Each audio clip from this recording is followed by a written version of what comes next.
BMC news live from Kochi Malayalam വാർത്തകൾ നിങ്ങൾക്കായി അവതരിപ്പിക്കുന്നത് Cochin Kalabhavan Angamaly franchise powered by heal life Thottakkattukara Nazareth villas and BMC production Angamaly.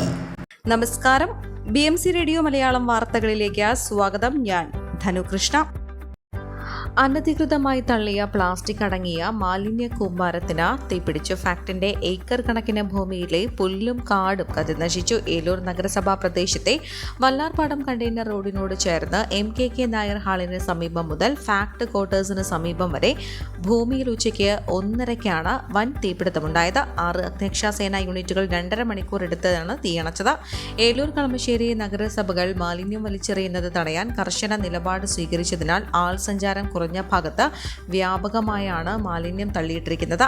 നഗരസഭ അധികൃതരുടെ ശ്രദ്ധയിൽപ്പെടാതെ കുമിഞ്ഞുകൂടി കിടന്ന മാലിന്യത്തിൽ നിന്നാണ് തീ ഉയർന്നത്. തീ പുല്ലുകൾക്കും കാടിലേക്കും വ്യാപിച്ചതോടെ പ്രദേശമാകെ പുക നിറഞ്ഞു. ഉടൻ ഫാക്ടിന്റെ 2 യൂണിറ്റും ഏലൂർ, ആലുവ, തൃക്കാക്കര, ഗാന്ധിനഗർ തുടങ്ങിയിടങ്ങളിൽ നിന്നുള്ള അഗ്നിരക്ഷാസേനാ യൂണിറ്റുകളും സ്ഥലത്തെത്തി തീ വ്യാപനം തടഞ്ഞു. സ്ഥലത്ത് ഫാക്ട് ഇറക്കിയിട്ടിരിക്കുന്ന ജിപ്സത്തിനും തീപിടിച്ചിരുന്നു. ഇവിടെയുള്ള പാചകവാതക സിലിണ്ടർ ഗോഡൌണിലേക്ക് വ്യാപിക്കാതിരിക്കാൻ പ്രത്യേകം ശ്രദ്ധിച്ചതിനാൽ ആശങ്ക ഒഴിവായി. സംഭവം അറിഞ്ഞ ഫാക്ടിന്റെ ഉന്നത ഉദ്യോഗസ്ഥരും CSFും സ്ഥലത്ത് എത്തിയിരുന്നു.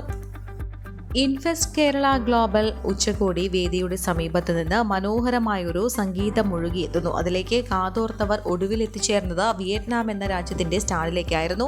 തദ്ദേശീയ വസ്ത്രമണിഞ്ഞ പരമ്പരാഗത സംഗീതോപകരണം ഡാൻബോ വായിക്കുന്ന വിയറ്റ്നാം യുവതിയും യുവാവും മുളയിലും മറ്റ് തടികളിലും സ്ട്രിങ്ങിലും തീർത്തിരിക്കുന്ന ഉപകരണവും സംഗീതവും വിയറ്റ്നാം എന്ന രാജ്യത്തിന്റെ വിനോദസഞ്ചാര പ്രൗഢിയെ കൂടി വിളിച്ചറിയിക്കുന്നതാണ്. സ്റ്റാളിൽ രാജ്യത്തിന്റെ തദ്ദേശീയ ഭക്ഷണങ്ങൾ, സാംസ്കാരിക പൗരാണിക പ്രത്യേകതകൾ, കല എന്നിങ്ങനെയൊക്കെ പരിചയപ്പെടുത്തി വിയറ്റ്നാം പൗരന്മാരുമുണ്ട്. അവിടേക്കെത്തുന്ന യാത്രാ ക്രമീകരണങ്ങളും അവർ പറഞ്ഞുതരും. തൊട്ടടുത്തുള്ള ഓസ്ട്രേലിയയുടെ സ്റ്റാൾ വീക്ഷിക്കാനും നിരവധിയായിരുന്നു ആളുകൾ.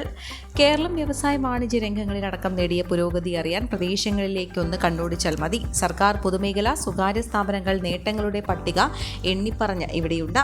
ഇന്ത്യ തദ്ദേശീയമായി വികസിപ്പിച്ച ആദ്യ വിമാനവാഹിനി കപ്പൽ INS വിക്രാന്ത്, ജലഗതാഗത രംഗത്ത് വിപ്ലവമായ വാട്ടർ മെട്രോ എന്നിവയുടെ മാതൃകകളും നേട്ടങ്ങളും പട്ടികയും നിരത്തുന്ന കൊച്ചി കപ്പൽശാലയുടെ സ്റ്റാൾ നാടിന്റെ അഭിമാനമാകുന്നു. സാധ്യതകളും അവസരങ്ങളും എടുത്തു പറഞ്ഞ വിഴിഞ്ഞം തുറമുഖത്തിന്റെ പ്രത്യേക സ്റ്റാളുമുണ്ട്. സംസ്ഥാനത്തെ ഡിജിറ്റൽ അടിസ്ഥാന സൗകര്യം ശക്തമാക്കുന്നതിന് സർക്കാർ ആവിഷ്കരിച്ച K-ഫോൺ സ്റ്റാൾ പദ്ധതിയുടെ മികവുകളും പരിചയപ്പെടുത്തുന്നുണ്ട്. ആലങ്ങാട് പഞ്ചായത്തിന്റെ 8ഓളം പ്രദേശങ്ങളിൽ ശുദ്ധജല പൈപ്പ് ലൈൻ പൊട്ടിയതിനെ തുടർന്ന് ശുദ്ധജല വിതരണം നിലച്ചു. കുടിവെള്ളം ലഭിക്കാതെ നാട്ടുകാർ ദുരിതത്തിലായി.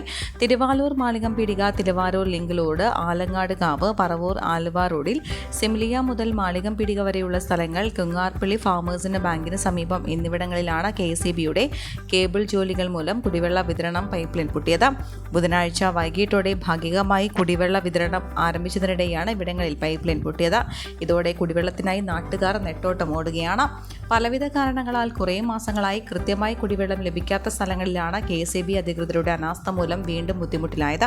16 മുതൽ ജല അതോറിറ്റിയുടെ ജോലികൾ നടക്കുന്നതിനാൽ പ്രദേശങ്ങളിൽ കുടിവെള്ള വിതരണത്തിന് നിയന്ത്രണം ഏർപ്പെടുത്തിയിരുന്നു. ജോലികൾ തീർന്നതിനാൽ ബുധനാഴ്ച മുതൽ പമ്പിംഗ് പുനരാരംഭിച്ചു. എല്ലായിടത്തും സുഗമമായി വെള്ളം കിട്ടിത്തുടങ്ങുന്നതിന് മുൻപേയാണ് ഭൂമിക്കടിയിലൂടെ കേബിൾ വലിക്കുന്ന ജോലികൾ KCB ആരംഭിച്ചത്. റോഡിന്റെ വശങ്ങൾ മുറിച്ചാണ് കേബിൾ സ്ഥാപിക്കുന്നത്. ഇതോടെ 8ഇടത്ത് കുടിവെള്ള പൈപ്പ് ലൈൻ പൊട്ടി ജലവിതരണത്തിന് തടസ്സം നേരിട്ടു. ചിലയിടത്ത് റോഡുകൾ തകർന്നിട്ടുണ്ട്. BSNL, റിലയൻസ് എന്നിവയുടെ കേബിൾ ജോലികളും സമാന രീതിയിൽ നടക്കുന്നുണ്ട്. സിമിലേക്ക് സമീപം കുടിവെള്ള പൈപ്പ് ലൈൻ തകർന്ന് വെള്ളം പാഴാക്കുകയാണ്. ജല അതോറിറ്റി, KCB, പൊതുമരാമത്ത് വകുപ്പ് അധികൃതരുടെ ഏകോപനമില്ലായ്മയാണ് ജനങ്ങളെ കുടിവെള്ളം കിട്ടാതെ ബുദ്ധിമുട്ടിക്കാൻ കാരണമാകുന്നതെന്ന് കേരള പഞ്ചായത്ത് പ്രസിഡന്റ് PM മനാഫ് പറഞ്ഞു. കേബിൾ വലിക്കുന്ന ജോലികൾ അടിയന്തരമായി നിർത്തിവെക്കാൻ KCB അധികൃതർ തയ്യാറാകണമെന്നും മനാഫ് ആവശ്യപ്പെട്ടു. കോവിഡാനന്തര കാലഘട്ടത്തിൽ ജീവനശൈലി രോഗങ്ങളുള്ളവർക്ക് സന്തുലിതമായ ആരോഗ്യ പരിപാലനത്തിന് ആലുവയ്ക്കടുത്ത് തോട്ടക്കാട്ടുകര ജംഗ്ഷനിൽ ഹീൽ ലൈഫ് തുറന്ന പ്രവർത്തനം ആരംഭിച്ചിരിക്കുന്നു. ഫിസിയോതെറാപ്പി, സൈക്കോളജി, ആയുർവേദ ചികിത്സകൾക്കായി 8089011722 ബന്ധപ്പെടാവുന്നതാണ്. നവീകരണം പൂർത്തിയായ കക്കടാശ്ശേരി കാളിയാർ റോഡിലെ പടിഞ്ഞാറേ പുന്നമറ്റത്തെ റോഡരിയിലെ പുറമ്പോക്ക് ഭൂമി ഹൈക്കോടതി ഉത്തരവിനെ തുടർന്ന് ഒഴിപ്പിച്ചു. വ്യാഴാഴ്ച രാവിലെയാണ് KSPT എക്സി എഞ്ചിനീയറുടെ നേതൃത്വത്തിലുള്ള ഉദ്യോഗസ്ഥ സംഘം ഒഴിപ്പിച്ചത്. പോത്താനിക്കാട് സിഐയുടെ നേതൃത്വത്തിൽ പോലീസ് സംഘം സ്ഥലത്തെത്തിയാണ് ഹൈക്കോടതി ഉത്തരവ് നടപ്പാക്കിയത്. പടിഞ്ഞാറേ പുന്നമറ്റത്തെ 2.5 കിലോമീറ്റർ റോഡരികിലെ പുറമ്പോക്ക് ഭൂമിയാണ് ഒഴിപ്പിച്ചത്. പുറമ്പോക്ക് കയ്യേറി നിർമ്മിച്ച സ്വകാര്യ വ്യക്തിയുടെ വീടിന്റെ മതിലുകൾ ഉൾപ്പെടെ പൊളിച്ചുമാറ്റി. റോഡ് വികസനത്തിന്റെ ഭാഗമായി പുറമ്പോക്ക് ഏറ്റെടുക്കാൻ ഹൈക്കോടതി ഉത്തരവിടുകയും പ്രദേശത്തെ പുറമ്പോക്ക് കൈവശക്കാരും മറ്റ് സ്വകാര്യ വ്യക്തികളും മാസങ്ങൾക്ക് മുൻപ് ഭൂമി വിട്ടു നൽകുകയും ചെയ്തിരുന്നു. എന്നാൽ പുറമ്പോക്ക് ഏറ്റെടുക്കലിനെതിരെ പ്രദേശവാസികളായ 3 പേർ ഹൈക്കോടതിയെ സമീപിച്ചിരുന്നു. ഈ വാർത്തയോടുകൂടെ BMC റേഡിയോ മലയാളം വാർത്തകൾ സമാപിക്കുന്നു. നന്ദി, നമസ്കാരം.